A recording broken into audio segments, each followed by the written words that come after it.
네, 안녕하세요. 박세준의 기업 보객이 드디어 두 번째 시간이 돌아왔습니다. 지난번에는 비행기 이야기를 했었는데 이번에는 치킨 이야기를 하게 됐습니다. 이렇게 이런 거 하면 치킨 하나 두고 시작하면 좋은데 치킨은 없네요. 시작해 보겠습니다. 지난해 11월 SNS가 치킨으로 엄청 뜨거웠습니다. 기억하시죠? 이제 맛 칼럼니스트 황교익 씨와 양계미 치킨 업계의 싸움 때문인데요. 이제 한국 치킨 업계가 맛없는 작은 닭으로만 치킨을 만든다는 게 황교익 씨 주장이었습니다. 반면 이제 치킨 업계에서는 한국 사람들이 작은 닭을 원한다, 작은 닭도 충분히 맛있다로 응수했죠. 각 주장의 진위를 확인하기에 앞서서 한국 치킨이 작긴 합니다. 한국에서는 보통 1.5kg 내외의 육개를 주로 소비를 하고요. 해외에서는 2.8kg 정도의 육개를 주로 소비한다고 합니다.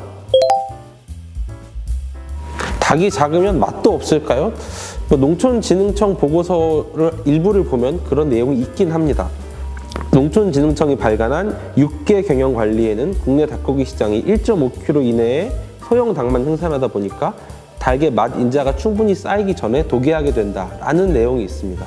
황교익 씨는 이 내용을 바탕으로 작은 닭이 맛이 없다는 주장을 펴고 있는 거죠. 근데 2012년 농촌진흥청이 발간한 또 다른 보고서에는 전혀 반대 이야기가 나옵니다. 이게 닭이 크면 클수록 맛의 필수 성분인 아미노산 중 글루탐산이 떨어질 수 있다는 얘기인데요. 이제 종합해 보면은 너무 커도 맛없고 너무 작아도 맛없다 이런 얘기가 되겠죠. 근데 그 너무 커도의 기준이 어디에도 나와 있지는 않습니다. 양측 모두 농촌진흥청 자료를 이용했으니까 사실 논거의 부분에서는 거의 무승부라고 봐도 무방하겠죠.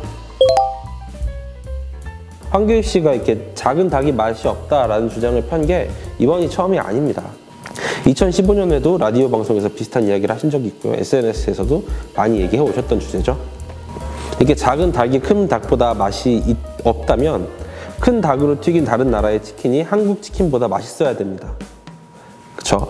근데 농림축산식품부와 한식진흥원이 지난해 11월 내놓은 조사 결과에 따르면 외국인들이 가장 좋아하는 한식 메뉴가 바로 한국식 치킨입니다.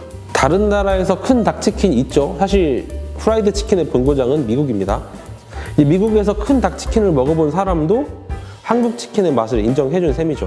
그러니까 치킨업계 관계자들은 또 너무 큰 닭으로는 맛있는 치킨을 만들기가 원래 어렵다라는 이야기를 합니다. 이게 치킨을 만들기 전에 염지라는 과정이 들어가기 때문인데요. 이 과정에서 각 업체가 다양한 노하우를 활용해서 생닭의 맛과 향을 입힙니다.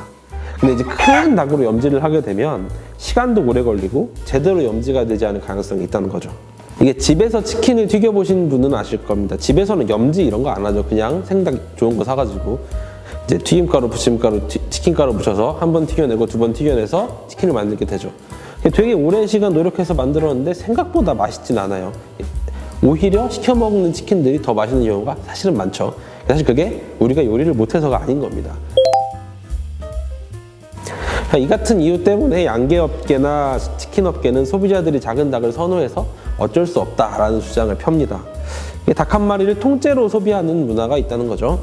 여러분 마트 가서 개육 코너 한번 살펴보신 분들은 있겠지만 대부분 우리나라 개육 코너에서는 닭 한 마리를 팔죠. 생닭이 이렇게 누워 있습니다. 엎어져 있는 경우도 있고요. 저는 해외 생활을 못 해봤지만 해외에서는 닭을 이렇게 부위별로 잘라서 판다고 하더라고요. 우리나라에서 소고기, 돼지고기 이렇게 부위별로 취급하듯이 말이죠. 근데 구할 수가 없으니까 애초에 우리는 큰 닭의 요리를 경험해 본 적이 별로 없습니다. 이제 만약에 큰 닭이 유통됐다면 우리도 큰 치킨을 먹어볼 수 있고 큰 치킨에 맞는 염지, 맞는 조리가 나왔을지도 모르죠. 실제로도 국내에서 닭고기 부위별 판매량이 조금씩 늘고 있습니다. 대표적인 예가 닭가슴살인데요. 물론 닭가슴살 맛으로 먹는다기보다 운동하시는 분들이 주로 먹긴 하겠죠. 2018년 248억 원이었던 닭가슴살 시장 규모는 2020년에 536억 원으로 2배가량 성장을 합니다. 그러니까 소비자가 작은 닭만 원한다 라는 양계업계나 치킨업계의 주장에도 약간 빈틈이 있는 거죠. 자, 여러분 이런 치킨 논란이 왜 불거졌을까요? 이유는 하나입니다. 치킨값이 좀 올랐습니다.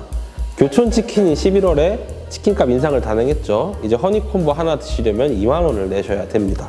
저도 여기 앞에 앉아있는 기자이기 전에 한 명의 치킨 덕후로서 이제 치킨업계에 한마디 올리겠습니다. 이게 큰 닭, 작은 닭, 어떤 닭이 더 맛있냐 이런 게 중요한 게 사실은 아닙니다.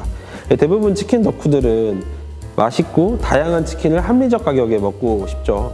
황교익 씨 주장에 과한 면이 없진 않습니다만 양기업계와 치킨업계도 이 같은 지적을 조금만 받아들여서 조금 더 다양한 치킨을 만들어 보는 건 어떨까요? 네, 지금까지 박세준의 기업폭 얘기 두 번째였습니다.